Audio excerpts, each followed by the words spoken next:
자, 딸 유기치사와 소송 사기 혐의로 고발을 당했던 가수 김광석 씨의 부인이죠. 서혜순 씨에 대해서 경찰이 그동안 조사를 벌였습니다. 그 결과가 나왔죠.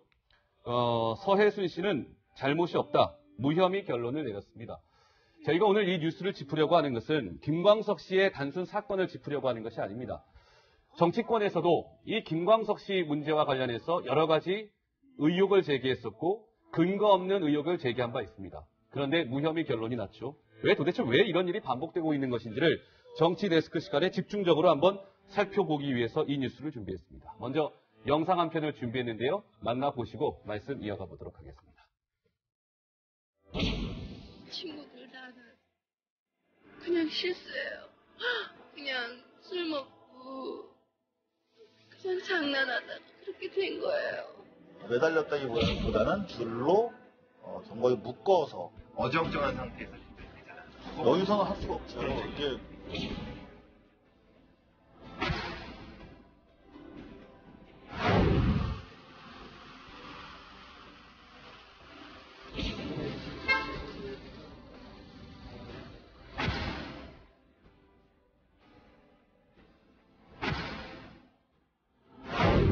서연이가 잘못됐다라고 알리지 못한 점은 오해를 불러일으키게 해서 너무 죄스러운 마음이 많습니다.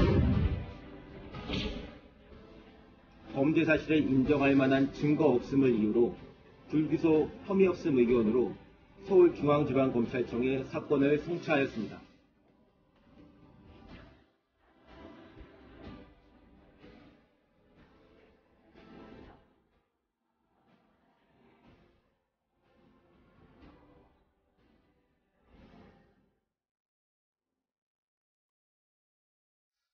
네, 김광석 씨 관련된 영상을 보니까 많은 생각이 듭니다. 자, 관련 뉴스를 살펴보기 위해서 우리 박지훈 변호사가 또 스튜디오를 찾아주셨습니다. 어서 오십시오. 안녕하세요. 예. 서혜순 씨가 그동안 의혹에 휩싸여 있었죠. 크게 보면 두 가지입니다. 21년 전에 사망한 서혜순 씨의 남편이었죠. 김광석 씨 사망에 서혜순 씨가 뭔가 관여되어 있는 것 아니냐. 하나. 두 번째. 서혜순 씨의 딸인 김서연 양 사망에 역시 서혜순 씨가 관련된 것 아니냐. 이런 의혹에 휩싸여 있었던 것이죠. 자, 강병규 기자. 네. 먼저 오늘 경찰이 무혐의 결론을 내렸다고 하는데 간략한 좀 설명이 필요할 것 같아요. 네. 브리핑을 좀 해주실까요? 경찰의 브리핑 내용을 제가 간략하게 정리해봤습니다. 예. 자, 어떤 내용이 담겨 있을까요? 네, 오늘 브리핑 내용인데요. 자, 서혜순 씨. 경찰이 오늘 고 김광석 씨의 부인 서혜순 씨의 유기치사 혐의 그리고 소송 사기 의혹을 무혐의 처리했습니다. 총 48일의 수사기간 동안 조사한 참고인만 97명이나 된다고 보는데요. 47명이요? 네. 예. 경찰이 무혐의의 근거로 제시한 건 숨진 딸 서연 양의 일기장, 그리고 휴대폰, 그리고 서혜순 씨의 카드 사용 내역이었습니다. 경찰이 들여다본 서연 양의 일기장 한번 재현해봤습니다. 무슨 내용이 들어있을까요? 일기장. 예. 네. 밖에 눈이 온다고 해서 엄마와 재미있게 눈싸움을 했다라는 내용입니다. 네, 경찰은 서혜순 씨가 보호자로서 전혀 관심이 없었던 것은 아니라고 판단한 근거가 된 겁니다. 자, 서연 양의 휴대폰에는 어떤 문자가 있었을까요? 어떤 내용입니까? 네, 예쁜 딸 지금 천우 온다. 더 예뻐지길 바란다. 라는 그런 엄마의 마음이 담긴 문자였고요. 네, 서연 양은 이렇게 답장을 했습니다. 키워주셔서 감사합니다. 내 마음을 받아줘. 하트. 예. 경찰이 애정이 없는 모녀지간이 아니었다라고 판단한 대목으로 보이는데요. 그렇군요. 또 경찰은 서혜순 씨의 카드 사용 내역도 들여다봤습니다. 경찰의 브리핑 내용 직접 들어보시겠습니다. 객관적인 증거는 많지 않습니다. 그 당시 카드 사용 내역을 확인을 해보니까 그 서연 양 아프기 전후로는 카드 사용 내역이 있는데 아픈 그 당시는 카드 사용 내역이 없습니다. 서혜순 씨 진술은 서연이가 아파서 어디 갈 수 있는 상황이 아니었고 그 당시 서연이하고 같이 머물면서 같이 집에 계속 있었다 이런 진술에 있어서 카드 사용 내역은 그 진술을 뒷받침했습니다. 그리고 특별히 거기 고발인이나 아니면 이상호 기자께서 그때 직접적인 그 부분에 대한 직접적인 증거를 제시하지 못했고 그에 대한 별다른 증거를 저희도 발견할 수 없었습니다. 네, 지금 강병규 기자가 브리핑 중에 얘기했습니다만 경찰이 하루 이틀 수사한 게 아닙니다. 48일 동안 수사했고요. 47명 네. 관계자들을 조사해서 무혐의 결론을 내렸다는 건데 박지훈 변호사, 네. 서해순 씨는 좀 억울하겠네요. 어쨌든 결과적으로. 억울할 예. 수밖에 없는데 사실은 2007년도 12월 달에 있었던 사건입니다. 그 사건을 10년이 지난 지금의 증거를 갖고 조사하는 것은 처음부터 좀 문제가 있었다고, 어려움이 있었다고 봐야 될 것 같고 예. 오히려 조사하는 과정에서 서해준 씨한테 유리한 어떤 증거들이 더 발견된 게 아마 주목할 부분이 아닌가. 아. 이 지금 일기장이라든지 예. 휴대폰 메시지 내용. 그래서 누리꾼들 사이에는 또 다른 얘기들이 많이 나오고 있습니다. 예. 특히 의혹을 제기했던 사람들도 좀 처벌해야 되는 게 아니냐라고 얘기를 하고 예. 영화 얘기죠. 김광석 영화 홍보에 왜 그렇게 소란을 피웠는지 네. 또 그리고 정신적 고통은 어떻게 보상을 받아야 되는지 그러게요. 이런 얘기들이 나오고 있는 게 사실입니다. 예. 그런데 노은지 기자, 서해순 씨가 지난번에 경찰에 출석했을 때 모습을 다시 한번 우리가 생각하지 않을 수 없죠? 네, 그렇습니다. 의혹이 제기된 이후에 적극적으로 자신의 어떤 결백을 주장은 해왔었는데 그럼에도 불구하고 여론의 따가운 시선이 계속됐었거든요. 일단 지난달에 경찰에 출석하던 당시의 모습부터 보고 오겠습니다. 저도 문재인 대통령 같은 남편이 지금 있었으면 좋겠습니다. 좀 저를 든든하게 도와줄 수 있는. 저는 딸도 없고 너무 지금 저도 나이가 들어서 지금 갱년기고 하는데 추석이고 명절이고 저한테 생일이고 선물 주는 딸 하나 없습니다, 지금. 제가 이런 거짓이 있으면 제가 여기서 활복 자살을 할 수도 있어요.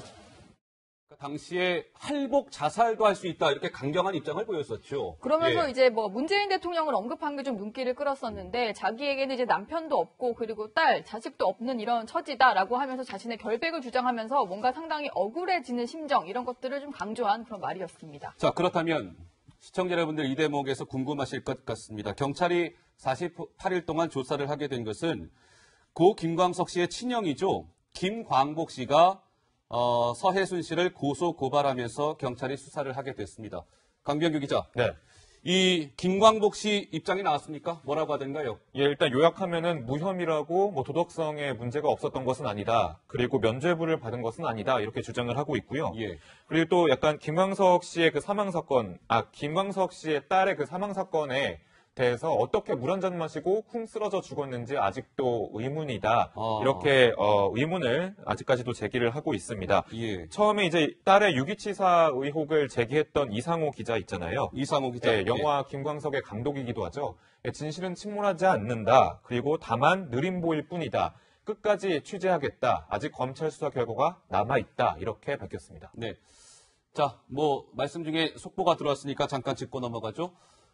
문재인 대통령이 시진핑 중국 국가주석과 내일 오후에 한중 정상회담을 갖는다고 합니다. 필리핀에서 갖는 거죠? 예. 네. 에이펙 정상회담 참석자 지금 필리핀으로 이동을 했잖아요. 예, 그렇습니다. 예. 거기 가면 트럼프 대통령도 있고요. 예. 시진핑 주석도 있고 이제 세계 각국 주요 주석들이 정상들이 오기 때문에 보다 좀 활발한 교류가 좀 있을 거라고 예상됐는데 성사가 됐군요. 예. 문재인 대통령이 방한했던 트럼프 대통령과의 정상회담에 이어서 시진핑 중국 국가주석과 정상회담을 갖는다고 하니까 그 결과를 저희가 주목해서 보도록 하고요. 다시 본론으로 와보죠. 자, 김광석 씨 이 사건과 관련해서 박지훈 변호사. 네. 이 보면 저희가 기억을 한번 되살려 보니까요. 8월 30일 날 영화 김광석이 개봉을 했고요. 네. 한 20일 정도, 그러니까 영화 개봉한 지 한 20일 정도 후부터 굉장히 시끄러웠던 거 아니겠습니까? 그렇죠. 예. 20일 날 매체에서 김광석 씨가 문제되는 게 아니고요. 김광석 씨의 딸 김서연 양이 이미 사망했다고 보도를 했는데 네. 이후에 갑자기 급무사를 타게 됩니다. 특히 좀 정치권에서 나서는 좀 모양새인데요. 안민석 민주당 의원이 예. 이상호 기자와 같이 딸 사망 사건에 대해서 재수사를 촉구했고요. 예. 진선미 의원도 마찬가지로 국회 아. 행안위 국감에서 이철성 당시 경찰청장한테 이 사망에 대해서 새로 조사를 해야 되지 않느냐 질의를 하면서 이 사건 자체가 단순한 어떤 그냥 사망 사건이 아닌 정치권과 관련된 사건이 돼버린 그런 상황입니다. 예. 그러면 이렇게 기자가 최초의 의혹을 제기하고 거기다가 이제 현직 의원이 재수사까지 촉구를 하면 이 의혹이 사실상 정말 사실이구나 기정사실화되는 거 아닌가요? 상당히 큰 거죠. 사실은 정치인이라는 게 그 입이 역할이 큰 겁니다.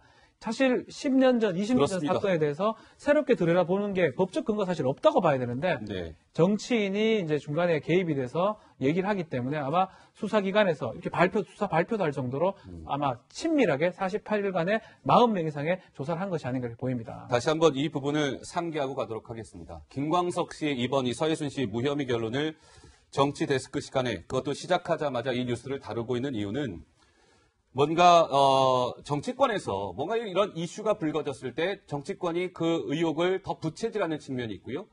근데 결과적으로 정치권에서 부추겼던 것이 사실과 다르게 나오는 경우가 종종 있습니다. 누군가는 큰 피해를 입게 되겠죠. 이런 일이 반복돼서는 안 되겠다라는 생각으로 이 뉴스를 전해드리고 있는데요. 좀 전에 박지훈 변호사가 더불어민주당의 안민석 의원 얘기를 했습니다. 네. 안민석 의원이 이번 이 김광석 씨 관련해서 이런 얘기를 했었죠. 그 목소리 준비했습니다. 들어보시죠. 김광석의 이등병의 편지를 18번지로 부르고 있는 안민석 의원입니다. 지난 오랜 시간 동안 제가 아끼고 또 국민들이 사랑했던 가수 김광석 씨가 왜 자살했을까? 여기 대해서 참 강한 의문을 가지고 있었고 국민 여러분 역시도 비슷한 의문을 가지고 계셨습니다. 김광석이라는 영화를 본 다음에 저는 마음에 심정을 굳혔습니다. 강한 마음의 울림이 왔습니다. 진실이 있었구나. 과연 자살이 아닐 수도 있겠구나.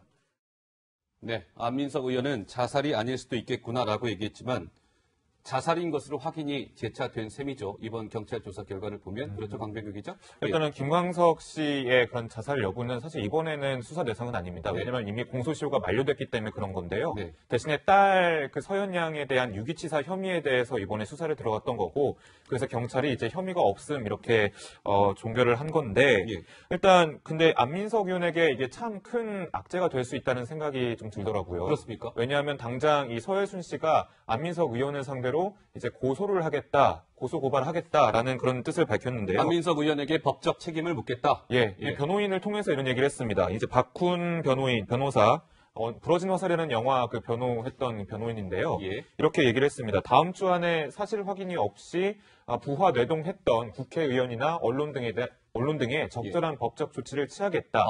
고소 고발하겠다는 얘기인데요. 네. 그런 식으로 이제 아무튼 안민석 의원을 향해서 좀 법적인 대처를 하겠다는 건데, 예. 변호사님, 네. 이렇게 되면은 명예훼손 혐의가 되는 건가요? 궁금해요. 예. 일단은 허위 사실을 얘기하게 되면 그걸 고의로 얘기를 했다면 명예훼손죄가 성립할 수가 있습니다. 다만 취재하는 과정에서 정말 완벽하게 취재할 걸 다 취재하고 그런 결론을 얻었다고 가정하면 네. 공익적 목적이 있다고 봐가지고 위법성이 조각돼서 무죄가 되는 경우가 있습니다. 그래서 이상호 기자의 취재의 어떤 방법이라든지 취재 결과가 중요할 걸로 보이고요. 안민석 의원 같은 경우는 막 명확하게 명예훼손을 했는 것처럼 아직 보이지 않는 상태인데 네. 일단 고소장을 통해서 어떤 것을 허위로 인식하고 어떻게 됐는지 보면 알 수 있을 것으로 보입니다. 자, 좀 전에 강병규 기자가 서해순 씨 변호인이죠. 그 박훈 변호사 네. 얘기를 했는데 그 노은지 기자, 이 박훈 변호사가 좀 우리가 주목할 만한 좀 이력을 갖고 있는 분 아닙니까? 어떻습니까? 네, 잠깐 강병규 기자도 언급을 했는데 영화 부러진 화살의 변호사 실제 모델로 유명한데요. 예. 이게 석궁 테러 사건을 다뤘던 그런 영화입니다. 그렇죠. 그리고 이제 그 박훈 변호사가 뭐 여러 가지 얘기를 했는데 사실 오늘 눈길을 가장 끌었던 것은 사자 토론을 제안을 했거든요. 사자 토론이요? 네, 그러니까 이제 이상호 기자가 이제 다큐멘터리 영화를 만들었으니까 그렇죠. 이상호 기자와 김광석 씨의 형 그리고 이제 서해순 씨와 또 이제 뭐 자신 변호인까지 해서 사자 토론을 해보자 이런 제안을 하면서 눈길을 끌었는데 뭐 이런 글을 이제 자신의 SNS에 올렸더라고요. 이제 서해순 씨에 대해서 보이는 것과는 좀 다른 그런 변호인으로서 느꼈던 거를 이제 올렸는데 예. 단 이틀간의 조사로 서해순이 누군지를 보게 됐다. 뭐 권력도 뭣도 없는 아주 평범한 사람이었다. 이런 얘기를 했는데요. 사실은 이제 이 사자 토론 제안한 걸 보고 제가 좀 느낀 생각은 어떤 생각을 했습니까? 경찰 조사에 이제 임하면서 서해순 씨가 이런 얘기를 한 적이 있었어요. 뭐라고요? 이상호 기자를 다룬 다큐멘터리를 내가 만들어 보겠다라고 하면서 무고죄로 뭐 이 사람에 대한 조치까지 취하겠다고 한 마당에 뭐 다큐멘터리 얘기까지 할 정도로 상당히 억울함을 호소해 왔기 때문에 예. 뭔가 그런 이제 자신을 향한 마녀사냥의 계기를 만든 사람들을 향해서 명예회복을 좀 해보고 싶다 이런 뜻이 아닌가 그런 생각이 들었습니다. 네, 좋은 설명입니다. 자, 근데 이제 시청자 여러분 한번 생각해 보면은 이번에 이 영화 이제 김광석이 만들어지면서 이 논란이 불거졌었습니다. 그러니까 근거 없는 의혹이 사회적으로 파장을 미친 경우가 비단 이 김광석 영화뿐만이 아니었던 것 같아요. 강병규 기자. 그 사례가 최근 들어서도 한 몇 차례 있지 않았었습니까? 네, 일단 가장 최근은 더 플랜이라는 영화가 좀 있었는데요. 이게 18대 대선의 부정개표 때문에 부정개표가 됐다. 그래서 박근혜 후보가 대통령이 됐다라고 음모론을 제기를 했었는데 사실 선관위에서 조사를 통해서 아니라고 답변이 됐고 네. 이거 사실이 아니라고 이제 확인이 되면서 이제 음모론이다의 수준으로 이제 마무리가 됐죠. 그리고 다이빙벨 역시도 세월호 참사 그 구조 과정에서 어느 정도 효율성이 있는데 이제 안 써준다. 해경이 쓰지 않는다라고 음모론이 제기가 됐었는데 사실 한번 이 다이빙벨을 써보니까 사실 뭐 효용이 없었다 이런 뭐 상황도 있었고요. 예. 그러니까 자꾸 이제 뭐 갈등을 키우는 것 아니냐, 왜 이런 음모론이 나오는 것이냐에 대한 거 가지고 사회 내부에서 상당히 분분한데 예. 이런 분석이 좀 재밌더라고요. 어떤 분석입니까? 정부나 공공기관에서 그만큼 신뢰를 주지 않았기 때문에 자꾸 이런 음모론이 나온 거다. 네. 그러니까 아무래도 정치권에서는 이런 전문가 분석을 보고 좀 반성을 해야 될 것 같습니다. 알겠습니다. 아까 그 지금 그래픽에서 나온 거 말고 하나 더 있습니다. 네티즌 수사대 자로가 그렇죠? 세월호 X라고 해서 네. 자로가 공개했던 어떤 맞아요. 영상이죠. 본인이 이제 연구해서 했던 건데 사실 저것도 이 영화들하고 비슷하게 많은 네티즌이나 국민들한테 이목을 끌었는데 사실은 지금 인양을 해보니까 전혀 아닌 걸로 결론이 났기 때문에 예. 김광석 사건 아직 결론 난 건 아니지만 검찰에서 다시 조사를 하겠지만 일단 어떤 국민의 어떤 힘을 빼는 그런 게 아닌가 또 이런 생각이 좀 듭니다. 네, 정치권이 정말 좀 이 부분, 저희가 강병규 기자, 박지훈 변호사가 하는 이 메시지를 좀 귀 기울여서 잘 들어야 될 필요가 있을 것 같고요. 다음 뉴스로 넘어가 보도록 하겠습니다.